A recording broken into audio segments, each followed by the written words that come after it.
자, 오후만 읽는 설교 66번째 결과를 확신하는 사람. 빌립보서 1장 3절에서 6절 말씀입니다. 자, 계속해서 같은 본문을 가지고 설교를 하고 있습니다. 각 관점이 약간씩 다르기 때문이다. 자, 사도 바울이 감옥에서 빌립보 교인들의 안부를 전하고 있다고 했지요. 이 편지는 단순한 안부를 전하는 것을 넘어서 목회적 차원에서 믿음의 당부를 하고 있다고 보아야 합니다. 이 본문은 신앙의 핵심을 전하고 있는 실로 영적인 편지이기 때문입니다. 이로써 우리는 같은 본문을 3번 설교를 하면서 마무리하게 되는데요.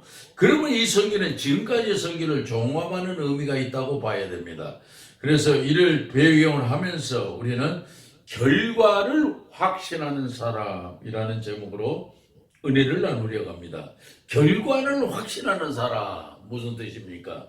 먼저는 주님이 시작하셨다는 믿음을 가지라는 뜻입니다. 본문 6절에 보면 너희 안에서 착한 일을 시작하시니까 그리스도 예수의 날까지 이루실 줄을 우리가 확신하노라고 말하지요. 주님께서 시작하신 일임을 믿음으로 확신하라는 말입니다.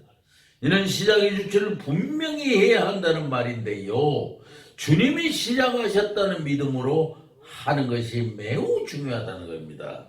우리가 하나님을 믿은 것이 아니라 주님께서 우리로 하나님을 믿게 만드셨다는 뜻입니다. 하나님에 대한 믿음은 우리가 시작한 것이 아니라 시작의 주체가 주님이시기에 우리는 믿는 일을 그만둘 수 없을 것입니다. 저는 고1 철부지 시절에 할머니 손잡고 교회를 따라갔습니다. 그 어린이야말로 마음 돌아가는 논두길에 쑥에다 미끄러진 눈길 산을 소리를 지르며 토끼머리 열중하던 유년 시절도 있었습니다. 그렇게 성장하는 가지고 삶의 목표를 어디로 정해야 하는지에 대해서는 어려울 수밖에 없었는데요. 그러던 제가 이제 그만한 아이를 낳고 이렇게 나이가 들고 말았네요. 세월이 그렇게 빨리 머리 위로 지나간 것입니다. 주님을 위한 것은 별로 없는데 그저 돌아갈 짐보따리를 주섬주섬 챙기는 꼴이랍니다. 그래도 세월이 갈수록 더욱 분명해지는 사실은 주님이 시작하셨다는 믿음의 고백입니다. 그 다음으로 결과를 확신하는 사람은 무슨 뜻입니까? 어떤 일이든 간에 그 진행 과정을 주님과 함께 하라는 뜻입니다. 본문 6절에 보면 너희 안에서 착한 일을 시작하시니까 그리스도 예수의 날까지 이루실 줄을 우리가 확신하노라고 말하죠. 우리는 과정과 결과를 두고 논쟁을 벌이는 경우가 때로 있습니다. 어떤 사람은 과정이 중요하다는 것을 강조하기도 합니다. 물론 과정의 중요성에서 생각하면 과정을 무시하지 말아야 합니다. 그런가 하면 어떤 사람은 결과가 더 중요하다고 말합니다. 아무리 노력을 해도 결과를 이루지 못하면 과정이 아무리 좋아도 무슨 소용이 있는가에 중점을 두는 입장이라고 볼 수 있습니다. 여기서 우리는 중요한 교훈을 배우게 됩니다. 과정을 주님과 함께 해야 한다는 사실입니다. 과정이란 일이 진행되어가는 경로이기에 중단하지 말아야 한다는 것이지요. 아무리 위대한 일이라도 중단하면 그 결과를 얻을 수 없기 때문입니다. 끝까지 중단하지 말고 계속해서 진행해 나가야 무엇이라도 얻게 됩니다. 처음에는 좋은 생각으로 시작하지만 쉽게 중단하는 사람들이 있습니다. 이런 사람은 수관만큼의 열매를 결코 얻을 수 없습니다. 세상의 경영 원리에도 최소한 3년을 버텨야 비로소 털을 잡는다고 합니다. 무슨 일을 시작하든 간에 3년을 기본으로 넘기고 나서야 조금씩 열매를 발할 수 있다는 것입니다. 3년을 버텨야 된다는 거예요. 3년 버티지 못하면 어렵다는 거죠. 그러기에 우리는 중단하지 않기 위해서 꾸준히 기도하는 자세를 유지해야 됩니다. 끊임없이 기도하는 자세야말로 가는 인생이라서 주님과 함께하는 태도이기 때문입니다. 마지막으로 결과를 확신하는 사람 무슨 뜻입니까? 끝맺음에 대한 확신을 가지라는 뜻입니다.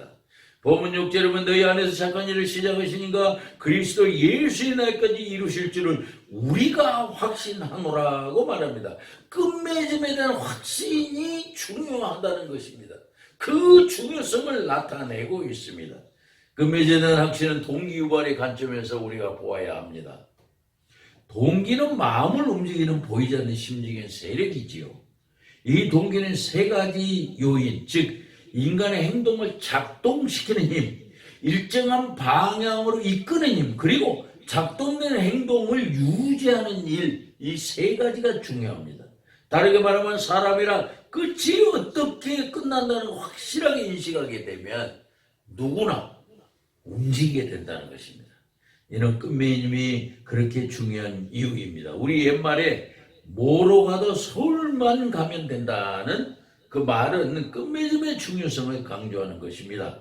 독일 격언에도 끝이 좋으면 다 좋다. 엔데 굿, 알레스 굿이 있습니다.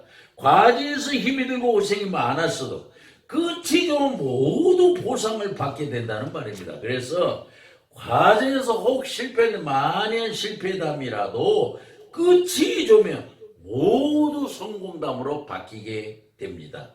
나의 삶의 여정, 믿음의 완성은 내가 하는 것이 아니라 주님께서 하신다는 의미입니다. 그러므로 우리는 다만 주님을 믿는 일을 중단하지 말고 확신하면서 나아가면 됩니다. 바로 우리 속의 믿음을 시작하신 분이 주님이신 것을 확실히 믿으면서 말입니다. 그런데도 우리는 믿으면서 몇 번이고 좌절하고 확신하지 못하는 때도 있습니다. 이때 필요한 것이 바로 사도 바울이 가졌던 비장의 각오일 것입니다. 나의 달려갈 길과 주 예수께 받은 사명, 곧 하나님의 은혜의 복음을 전하는 일을 마치려면 나의 생명을 좀 더 귀한 것으로 여기지 아니하노라 입니다. 가는 인생에 대해 저와 여러분은 결과를 확신하는 사람이 되기를 바랍니다. 그 믿음으로 삶의 여정을 성공적으로 달려나가고 믿음으로 완주하는 복을 받으시기를 바랍니다. 기도하십시오. 주님, 우리가 믿을 때 주님이 시작하셨다는 믿음을 갖게 하소서. 어떤 일이든 간에 그 진행 과정을 주님과 함께 하게 하소서. 끝맺음에 대한 확신을 갖게 하소서.